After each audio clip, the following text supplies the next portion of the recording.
Subscribe now. দেখেন যে ঝোলটা দিয়েছিলাম সেটাও শুকিয়ে নিচ্ছি একদম। দেখেন কত সুন্দর হয়েছে। ওয়াও! তো বন্ধুরা, এই যে দেখেন কত বড় একটা ইলিশ মাছ আছে। এটা 1 কেজি ওজনের।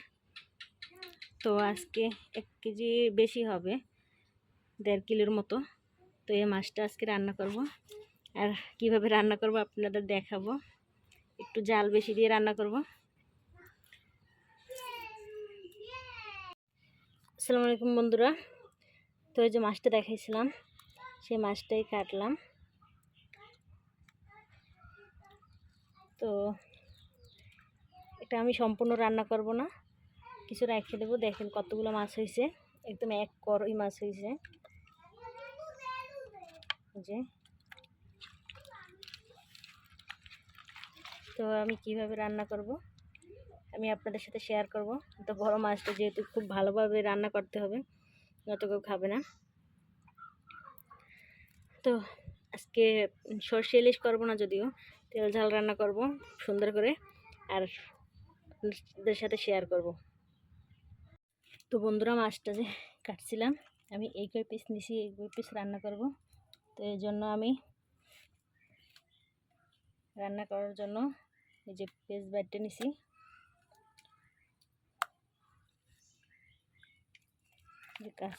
কাটা পিস দিয়ে দেবো কিছু।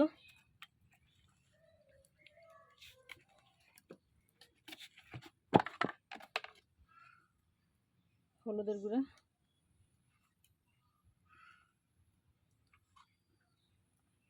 কীভাবে রান্না করে দেখবেন বন্ধুরা, এর আগেও আমি রান্না করে দেখাইছিলাম। তো একটু বড় ইলিশ, আমাদের এই নদীর ইলিশটা খাইতে অনেক মজা। লবণ দিয়ে নিলাম।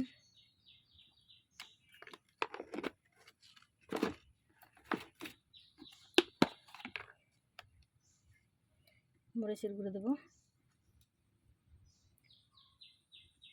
একটু ঝাল বেশি দিয়ে রান্না করো।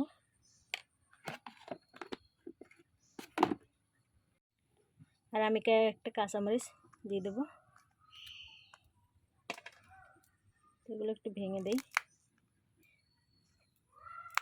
এই যে একটু ভেঙে দিলাম। তো এখন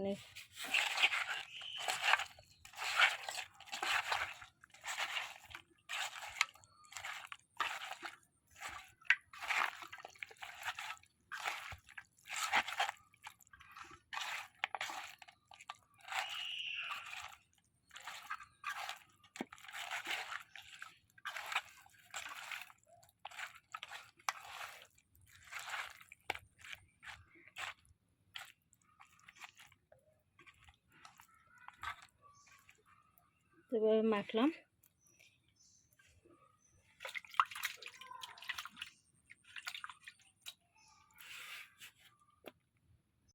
চুলায় আগে একটা কড়াই বসিয়ে দিয়েছিলাম, একটু গরম করে নিলাম। এবার তেল দিয়ে দেবো। আমি এখানে সরিষার তেল ব্যবহার করব।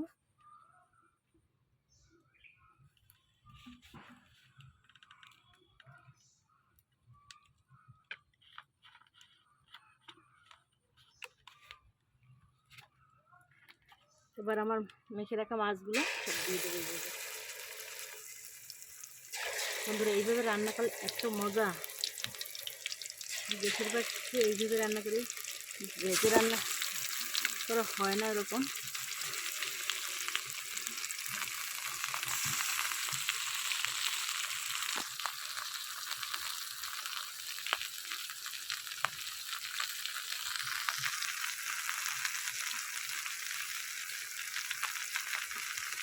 যে দেখুন ইলিশ মাছের ডিম হয়েছে, কাছ থেকে দিয়ে দিই।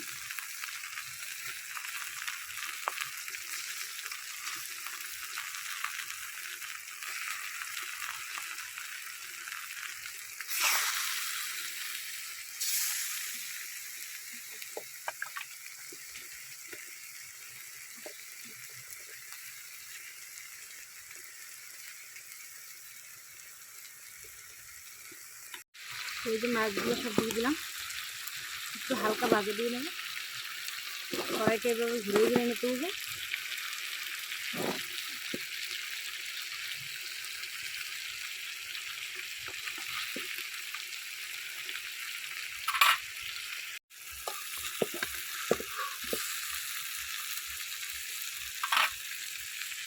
দেখেন একদম ভাজা মাছের মতো হয়ে গেছে। তো এখন এই পাশটা আমি একটু হালকা ভাজা দিয়ে নেব। এই মাছটা রাঁধতে বেশি সময়ও প্রয়োজন হয় না, ছটফটে মানে অল্প সময় হয়ে যায়।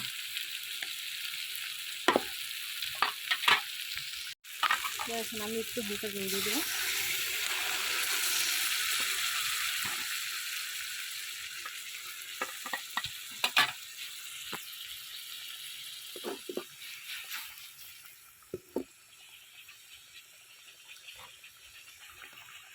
তো বন্ধুরা, এই যে পানিটুকু দিয়েছিলাম ওইটা এইভাবে করে একদম শুকিয়ে নেব।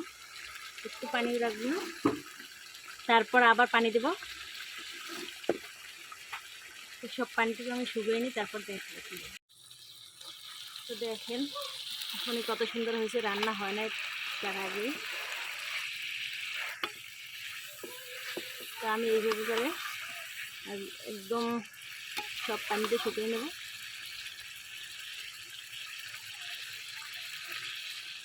একটু ফাঁকা ফাঁকা করে দিই, তো মাছগুলো ভেঙে যেতে পারে।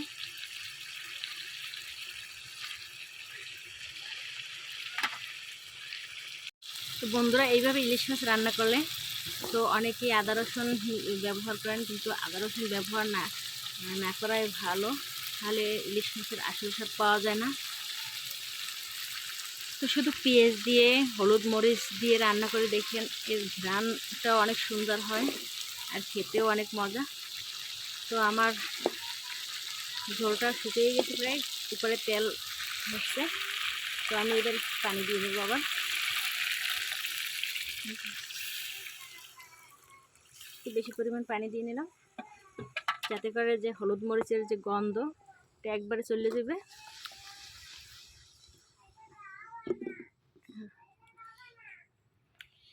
এবার কিছুক্ষণ জাল দিয়ে তারপর একটু ঢাকনা দেবো শেষে। এখন কিছুক্ষণ জাল দিই।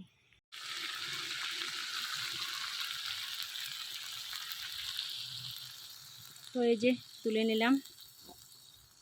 তো আমার রান্নাটা পছন্দ হলে বেশি বেশি শেয়ার করে দেবেন, আর লাইক কমেন্ট করে জানাবেন, কমেন্টে জানাবেন যে কেমন হইলো রান্নাটা।